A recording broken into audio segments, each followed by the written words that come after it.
head to toe the things we do and what we kind of, watch out for post-operatively.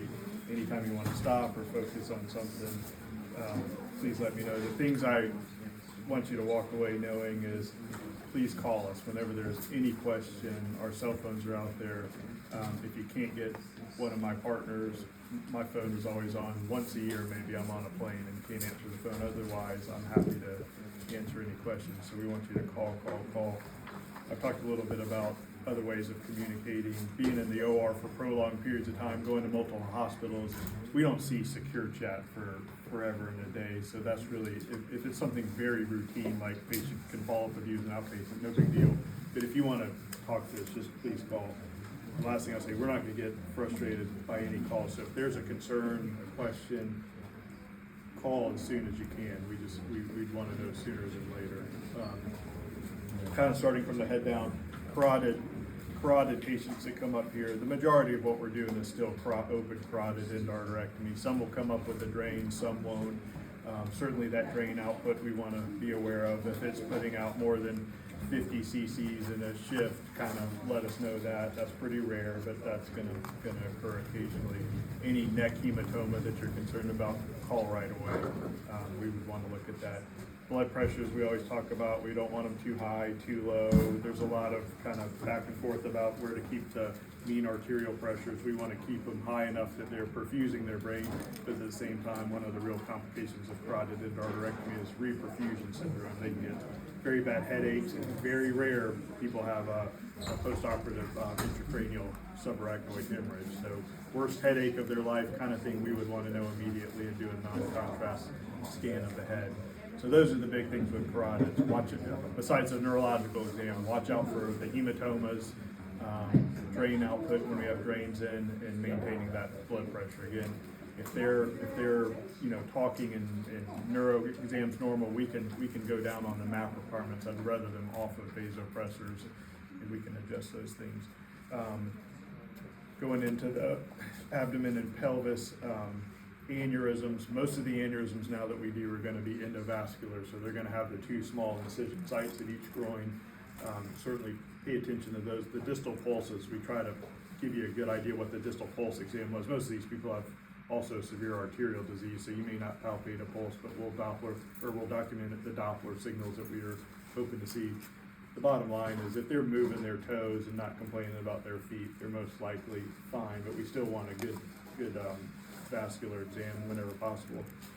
For aneurysms, one of the biggest risks, and thankfully we don't see this very often, but every aneurysm, whether it's open or endovascular, we cover the inferior mesenteric artery. So there's a risk of gut ischemia from the sigmoid colon. So, and that usually presents a day later as bloody diarrhea. So if any bloody bowel movements, bloody diarrhea, usually that's not going to happen day of surgery, but the next day that's something we would certainly want to know about there. As far as the blood pressure with the aneurysms, although we write parameters, we're not quite as worried about those. We just don't want them bleeding from the access sites. We get into dissections. Dissection's a totally different ball game. The majority of the time we're not operating on these.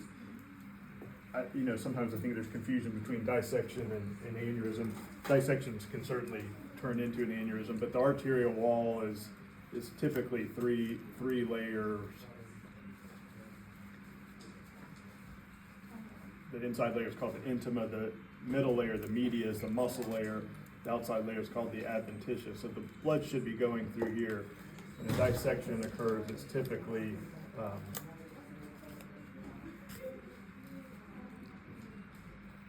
there's a tear. This is the dissection plane on here. So that layer separates from that layer.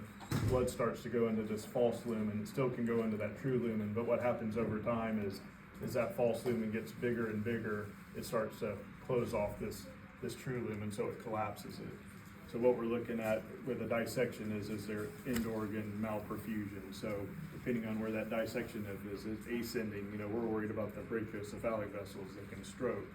When it's descending, is it knocking out the kidneys? Is it knocking out the iliac artery? So, that's what we're focused on. As far as the management of that, typically we're just looking at kind of impulse control. We're monitoring blood pressure and heart rate, and we'll give very specific kind of parameters for that. We're just trying to prevent this from propagating, meaning continuing to extend down the vessel into the branch vessels.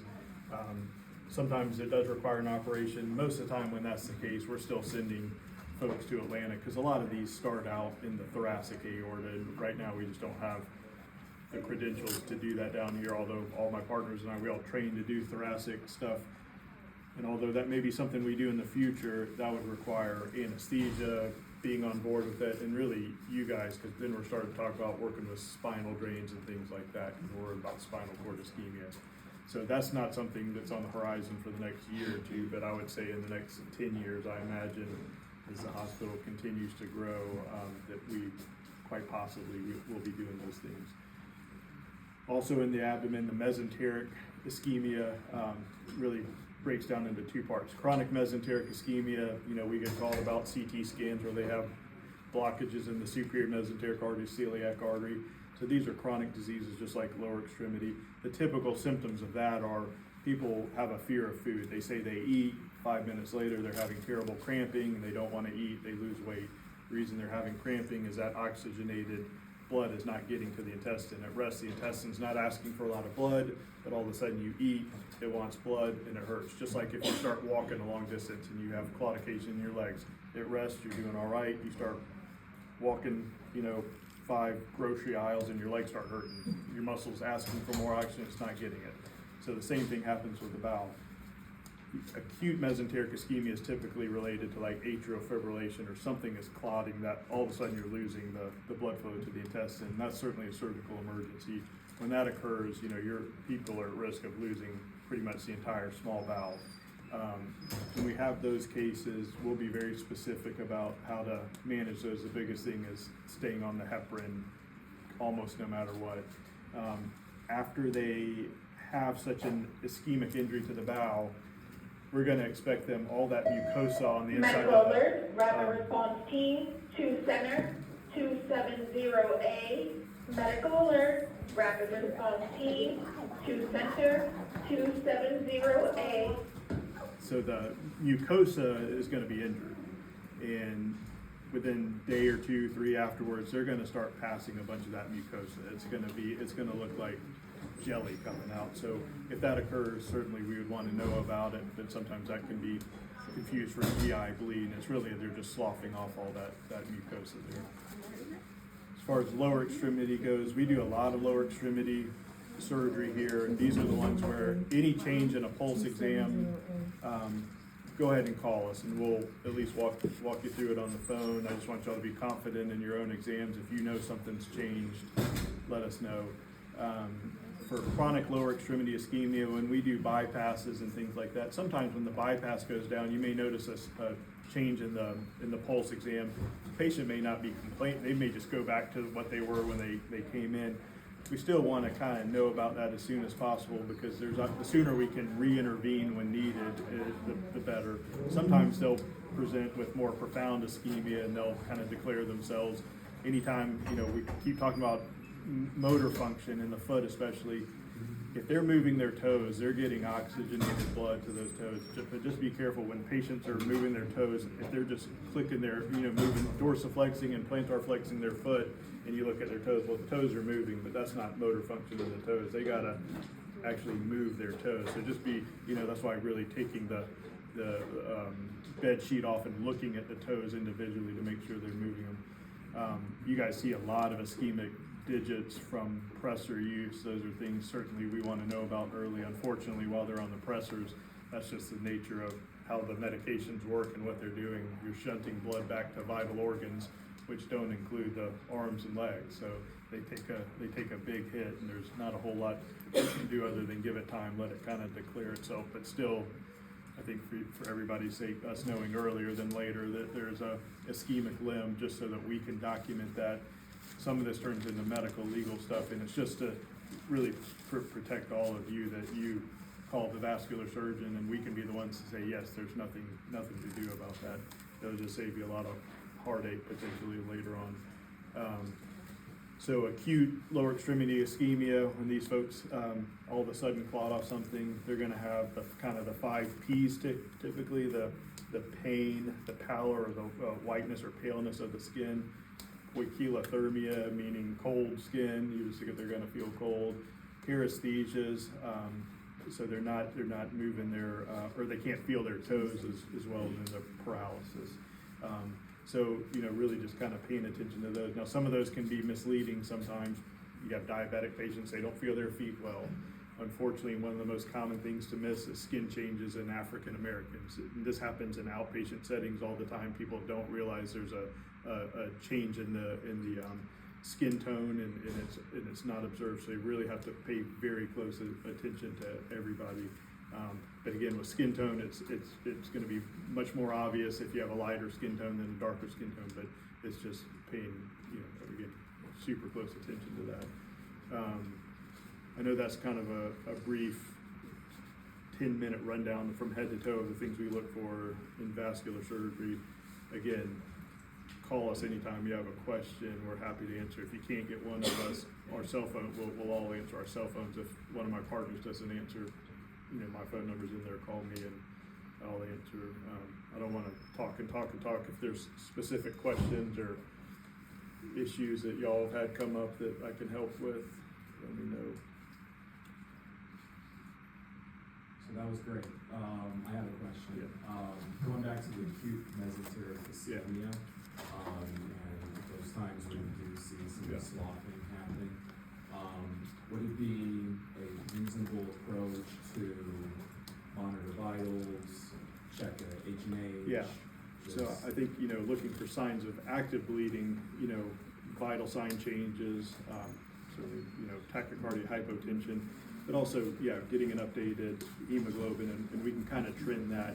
And again, it can be very difficult, and there can be some underlying, you know, bleeding occurring, but I just don't want people to be alarmed when they see all of a sudden this, what looks like currant jelly stool coming out, that's an ongoing bleed. It's gonna slough. No matter, if they're ischemic for 30 minutes, an hour, it's gonna be more than that from the time they come from home to the time they're reperfused on op. We're talking about hours. So that mucosa, it's just like the skin when you see these folks here, it starts to blister and bubble and slough off, and then it heals from the bottom up. The mucosa does the same thing. So yeah, I think that's a totally reasonable approach. As far as the heparin goes, we would kind of want to know before heparin shut off. Now, if somebody's actively, like we said, hemoglobin's dropped, vital signs have changed, certainly turn off the heparin. Otherwise, if we can discuss it, that would be the idea. Yeah.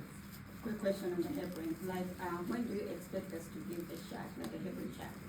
Right after they come out of OR?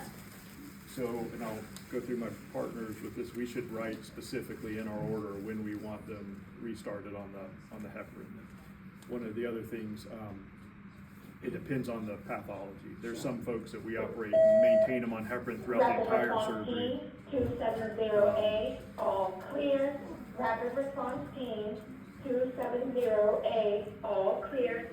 So there's times where we'll heparinize them throughout the surgery and they'll leave the room on a drip and come up, you know, on a drip. There's other times we may want to wait a couple hours, but we should be very specific, and I'll talk to my partner so we can make sure we can do better job sometimes of communicating that in the order. As far as stopping the heparin, we get a lot of calls about that. You're going to get different opinions from different services. The bottom line is, what we don't want is to say surgery's at 10 a.m., so stop it this many hours before. What ends up happening is surgery doesn't happen at 10 a.m., then they're off for this prolonged period of time. For vascular patients, I usually say they can stop it when they roll into the pre-op area, and that way I kind of know when they're getting there, how our schedule's going. Even if they stay on, I'd rather them be on too long than too short. We can reverse it. We can give protamine. If we get in and we get into a lot of oozing, we can deal with it. What we don't want them is clotting between the time the heparin is stopped and the time that they get on the table. So almost every case we can work through heparinized patients. So.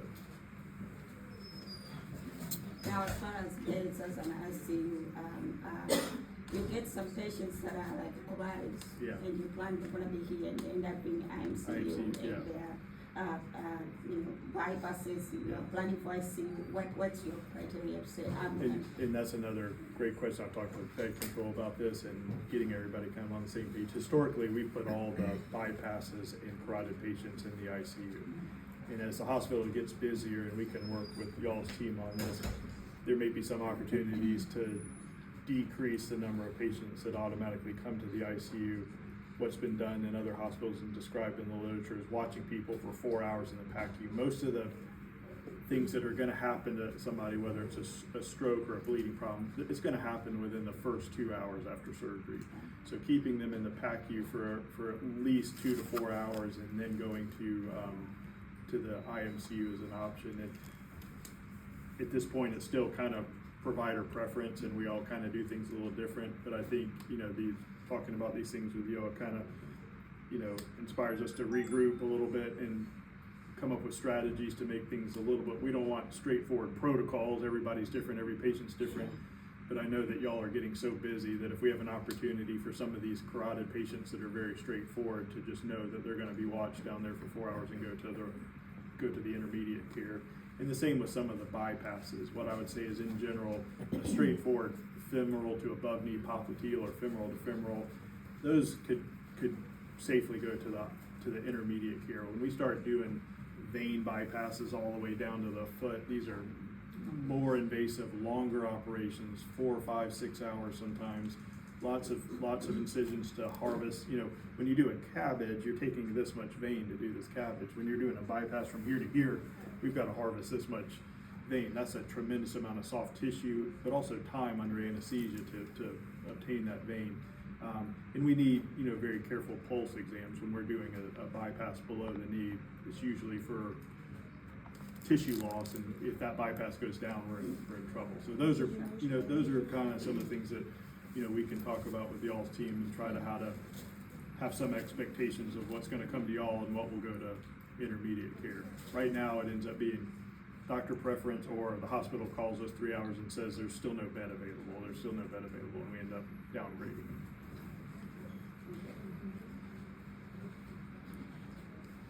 Anything else? And again, just call, and then if you're unsure what to do, call. Yeah. Thank you for